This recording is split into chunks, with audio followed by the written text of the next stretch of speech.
Aenda na akili mzuri. Hapana aenda na akili mbovu. Wewe utapotea, wewe siwezi kurudi. Kwa hivyo mimi napiga asante sana kwa president yetu mpendwa Samuel Ruto. Kwa maana nakumbuka watoto wa Jaluo. Juzi nakuja hapa Homa Bay. Nakuja kwa sherehe ya mtoto yetu Umolo. Yeye nampa PS. Sisi napiga asante kwake. Yeye nampa mtoto yetu Walu. Minister.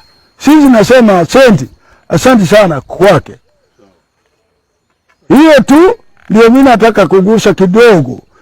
Hiyo president yetu asikia sisi kama wasee wa Luo Council elder wa Nyanza, sisi nakaribisha yeye. Kama yeye anapata nafasi, arudi kusalamia sisi. We are requesting everybody, all Kenyans, let us have peace. The Kenyans love one another and Kenyans have always stayed together.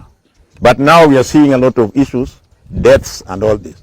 We are requesting that all Kenyans love one another. Let us have peace. Peace is paramount for every citizen in this country. Therefore, the elders, as the custodians of peace and the unity, we are requesting that the peace be established, be made available in our communities in Kenya. We also thank the President William Ruto, for having decided to visit Kenya, Nyanza, now twice. The first time he visited Kenya was when he came to Nyanza, was when he came to Siaya to witness the homecoming of our CIT minister, Eliud Walu. We also realized recently he came to Homa Bay to come and join the PS, Mr. Molo, when he was coming in his homecoming. We are very grateful for that. And I also take this chance to thank the Nyanza people for having been very, very, very peaceful and give him a warm welcome. The president was welcome and there was no war in Siaya and also in Homa Bay.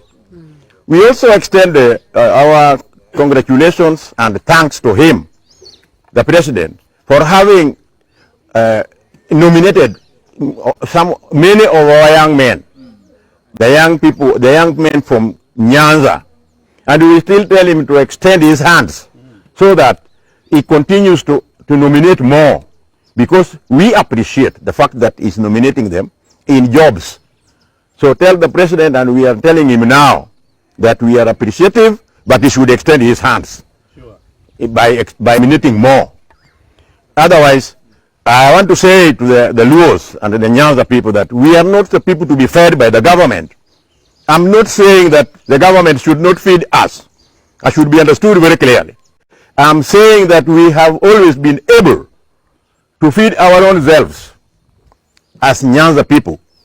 We have never had poverty. We have never had this the